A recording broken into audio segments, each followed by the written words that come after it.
You're listening to Skeptoid. I'm Brian Dunning from Skeptoid.com.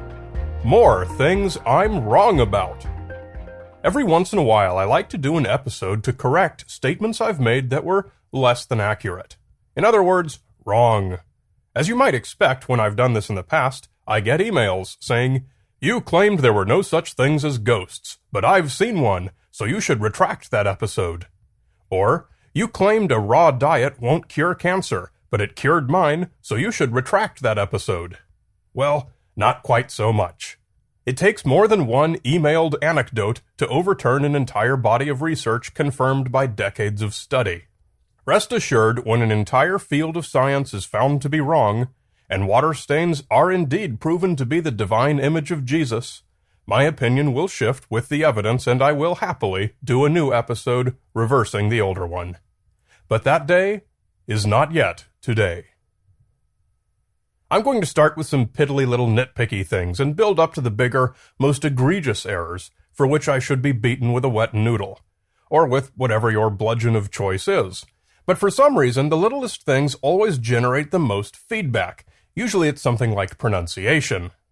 Now, I'll freely admit to being the world's worst offender when it comes to pronunciation. But come on, it's not like it's the number one most critical thing you should complain about.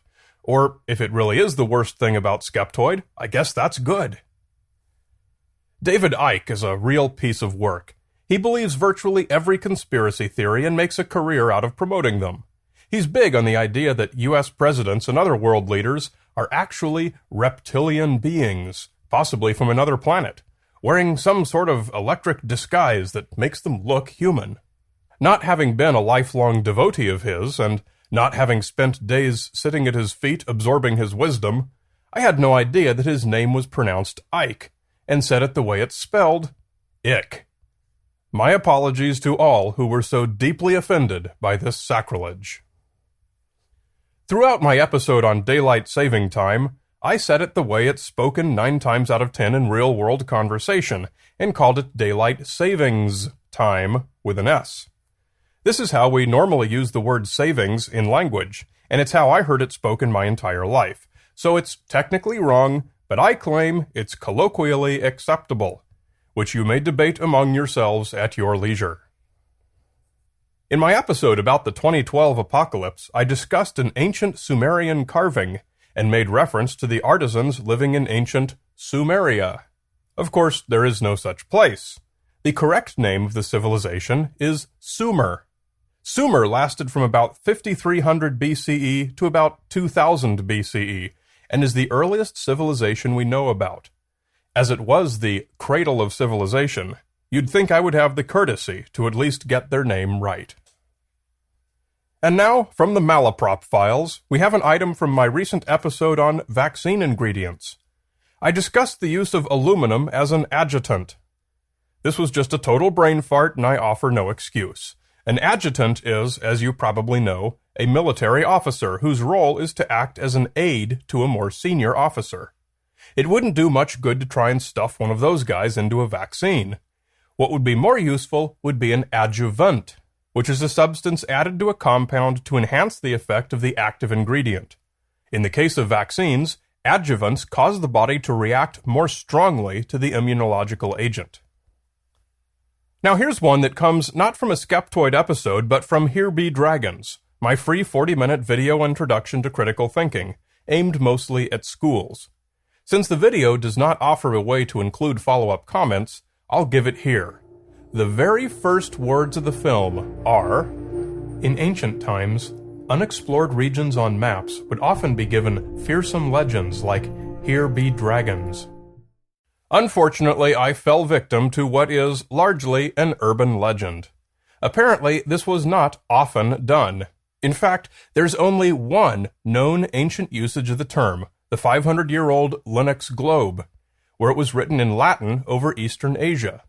And even then, it was not referring to dragons, but to what Marco Polo called the Kingdom of Dagroyan.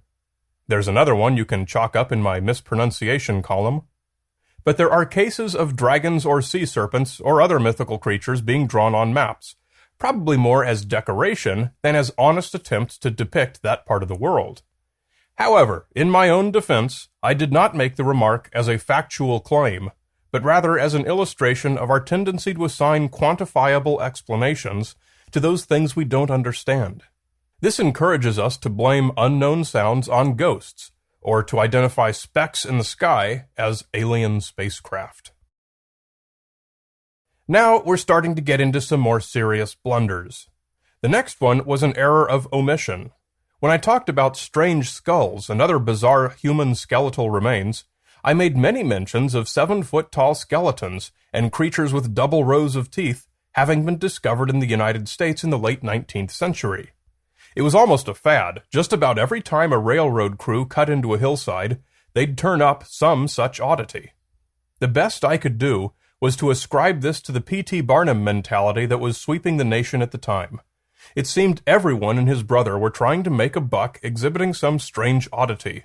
But every time a scientist or museum wanted to take a look, suddenly the specimen was lost, or stolen, or otherwise absent. In short, the best explanation I could find for 7-foot-tall skeletons and double-toothed skulls was a lot of tall tales. But then I heard from archaeologists and learned that many of these finds were real, just really hard to find pictures or documentation of, especially when you don't know what to search for. For about 700 years, the eastern United States was dominated by various cultures from the Hopewell tradition, and these included the mound builders and other societies. There were cultural practices that can account for all the strange skeletal remains I described. They liked to mutilate the bodies of their slain enemies. One method was the disarticulation of the limbs of a corpse, so that its bones could be hung up as a sort of wind chime. Once finally laid in the ground, the separated bones gave the appearance that this person must have been 7 or more feet tall. Jawbones often received similar treatment. Holes were bored into them to accommodate leather thongs, and to non-expert railroad crews, such jaws appeared to have sockets available for a second row of teeth. Like we often find on Skeptoid, the true explanation is always far more interesting than any you can come up with when you stop your investigation prematurely, as I did when I did my original episode. The P.T. Barnum explanation was pretty humdrum and dismissive.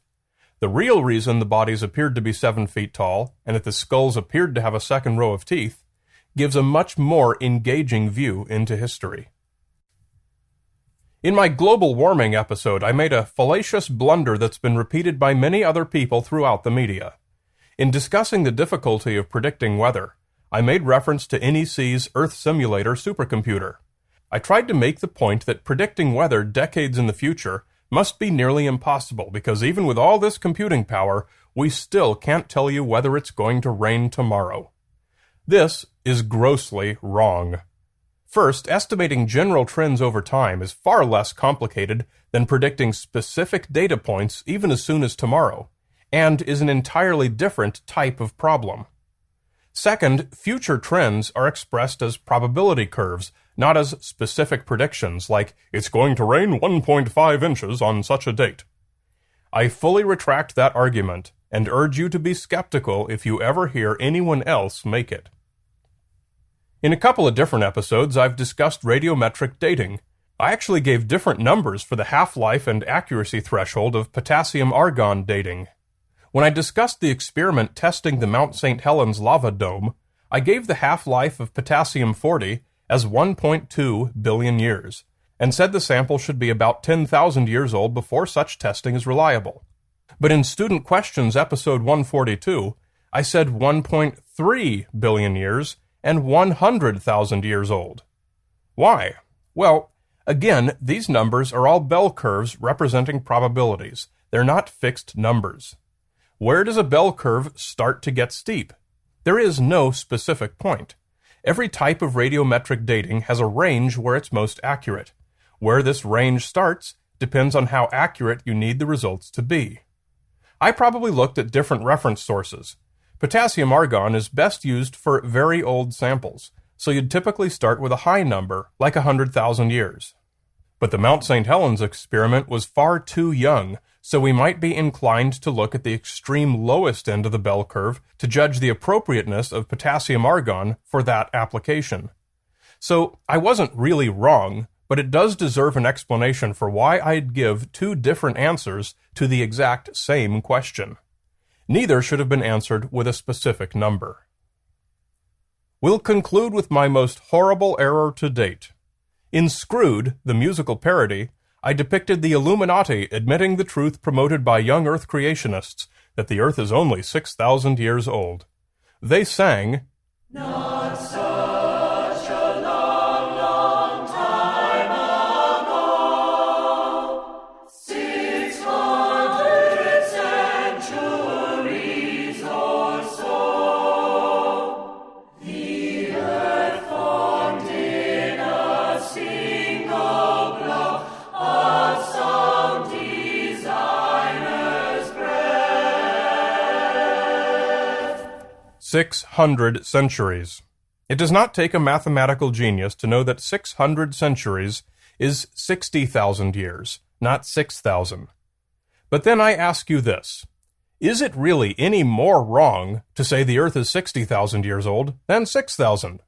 If we'd said 60 centuries, would that then have been correct? I say the hell with it, literally, since the young Earthers' claimed age consists of an arbitrary, random number that's ridiculous.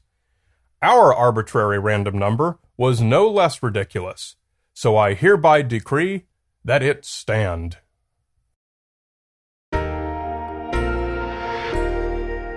You're listening to Skeptoid. I'm Brian Dunning from Skeptoid.com.